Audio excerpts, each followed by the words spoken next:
اهلا وسهلا بحضراتكم في حصه جديده من قناه تريننج كيمي لتعلم اللغه القبطيه.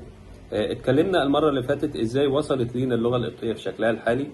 قلنا ان في العصر البطلمي اضطر المصريين يكتبوا الكلمات المصريه نفسها بس بحروف من اللغه اليونانيه. طبعا اللي هو احنا مش عايزين نستخدم اللغه اليونانيه، لا احنا نستخدم لغه خاصه بينا احنا او بالقوميه بتاعتنا احنا.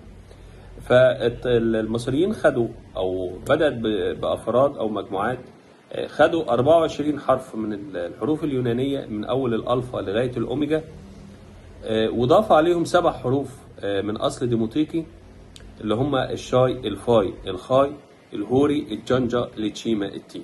بقى عندي 31 وضاف عليهم رقم 6 اللي هو حرف السو، بقى عندي 32 حرف، وتكونت الأبجدية القبطية من 32 حرف.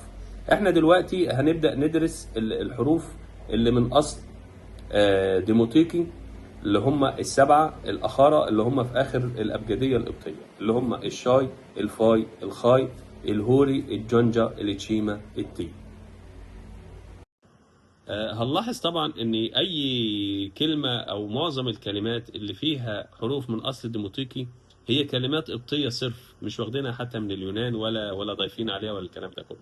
يعني مثلا لما اقول مثلا كلمة يخرشمه، اخرشمك، اشفلطك، دي طبعا اكيد كان لما بيتخانق 2 فراعنة مع بعض كان بيقول له انا هخرشمك وانا هشفلطك، وما زلنا بنتناقل هذه الكلمات لحد الان. مش كده بس، يعني مثلا مجعلص، يعني الاف الكلمات ما زلنا بنستخدمها لغايه دلوقتي وهي من اصل ديموتيقي.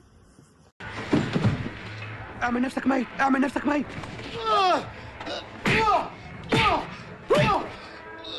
كابتن يا كابتن، هو كله ضرب، مفيش شتيمه ولا ايه؟ اول حرف في الحروف اللي هي من اصل ديموتيقي هو حرف الشاي.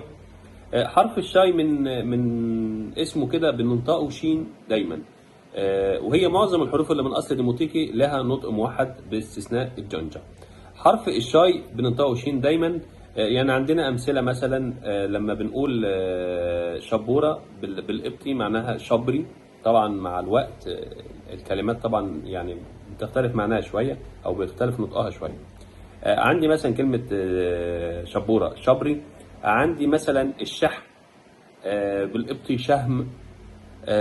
عندي مثلا عريس معناها شيليت. عندي مثلا انتقام شيش. فده حرف الشاي بننطقه شين. حرف عندنا في الحروف اللي من اصل ديموتيقي هو حرف الفاي. حرف الفاي برضو بننطقه ف دايما.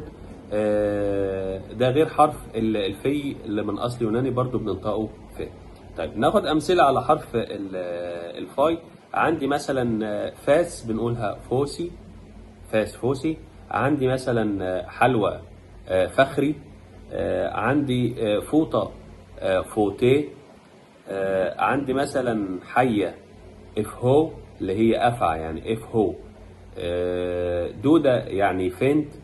فقال ان في كلمات كتير مثلا لسه بنقولها لغايه دلوقتي، وعلى سبيل المثال اللي احنا لسه قايلينها من شويه اللي هي كلمه فوطه فوتيه. تالت حرف من اصل ديموتيقي هو حرف الخاي. حرف الخاي بننطقه خاه دايما. ناخد امثله عليه مثلا كعب الرجل بنقول عليه خا. بعد كده عندي كلمه مثلا ثعبان خيري. عندي كلمه خور يعني اهلك. عندي كلمه قص شعره مثلا تبقى خوك. وقلنا قبل كده زي كلمة حلاوة اللي هي فخري فيها الفاي والخاي. حرف من أصل ديموتيقي هو حرف الهوري. حرف الهوري بننطقه دايما ه. ناخد أمثلة مثلا قلب يعني هيت.